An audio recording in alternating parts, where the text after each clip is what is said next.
আসসালামু আলাইকুম ওয়া রাহমাতুল্লাহি ওয়া বারাকাতুহু। সম্মানিত দর্শকবৃন্দ, আমি আপনাদের সামনে এক মহান কিতাব, মহান লেখকের হ্যাঁ, লিখিত গ্রন্থ শাহ ওয়ালিউল্লাহ মুহাদ্দিস দেহলভী রাহিমাহুল্লাহর হুজ্জাতুল্লাহিল বালিগার ২য় খণ্ডে আমাদের ইসলাম ধর্মের প্রচলিত যে মাযহাব নিয়ে মতবিরোধ, মারামারি, ধরাধরি, কাটাকাটি, ঝগড়াঝাটি, মসজিদ থেকে বের করে দেওয়া, হ্যাঁ?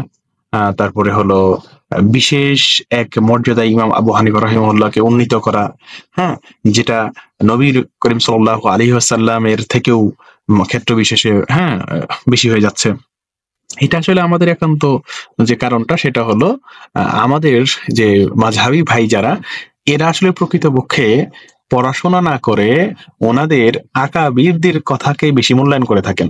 তো আমার কথা হলো যে আকাবিরদের কথা যদি আপনারা মূল্যায়ন করছেন, তো চলেন আপনাদের আকাবিরের আকাবির যে আছে, হ্যাঁ? যিনাদের পদচারণায় আমরা ইসলাম ধর্মের খুঁটিনাটি বিষয়গুলো জানতে পেরেছি। তো উনারা আসলে এই সম্পর্কে কি বলেছে? মানে ওনারা এই মাযহাব সম্পর্কে কি বলে গেছেন? উনাদের কিতাব, বড়, বড় কিতাব ওনারা কি লিখে গেছেন? তো ভাইয়েরা যে এই মাযহাবী ভাইয়েরা যে পড়াশোনা না করে বিভিন্ন ধরনের কথা চাপার জোরে, গায়ের জোরে বলে থাকেন, এটা আসলে ওনাদের আকাবিরদের নিষেধ আছে। ওনাদের আকাবিররা কি বলছেন যে আসলে মাযহাব কখন মানতে হবে, কখন মানতে হবে না, এবং মাযহাব মানে ইসলামে কি? এই সম্পর্কে আমাদের সম্মানিত আ শেখ শাহ ওয়ালিউল্লাহ মুহাদ্দিস দেহলভী রাহিমাহুল্লাহ উনার হুজ্জাতুল্লাহিল বালিকার ২য় খণ্ডে বিস্তারিত খুব সুন্দর আলোচনা করেছেন। যেটা আসলে হানাফি ভাইরা কোনোদিন চোখেও দেখে নাই মনে হচ্ছে।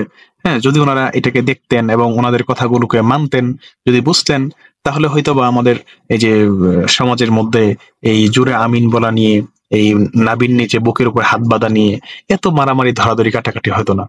এবং মসজিদ থেকে এই কারণে, মানে জোরে আমিন বলার কারণে, বুকের উপরে হাত বাঁধার কারণে মসজিদ থেকে বের করে দেওয়া হচ্ছে। মানে এই পরিমাণ অন্ধত্ব আমাদের মাযহাবী ভাইদেরকে পেয়েছে। তো আমি বলতে চাচ্ছি কি, যে আসলে প্রকৃতপক্ষে মাযহাব নিয়ে আমাদের ইসলাম ধর্মে কি বলা আছে এবং এই সম্পর্কে আমাদের পূর্ববর্তী আলেমগণ কি বলে গেছেন, তার উল্লেখযোগ্য একজন সম্মানিত আহ শেখ হলেন শাহ ওয়ালিউল্লাহ মুহাদ্দিস দেহলভী রাহিমাহুল্লাহ। উনার গুরুত্বপূর্ণ একটি কিতাব হলেন হুজ্জাতুল্লাহিল বালিগা। এর ২য় খণ্ডে উনি এই সম্পর্কে বিস্তারিত আলোচনা করছেন। চলুন দেখে নিই আসলে উনি এই সম্পর্কে কি বলে গেছেন। হ্যাঁ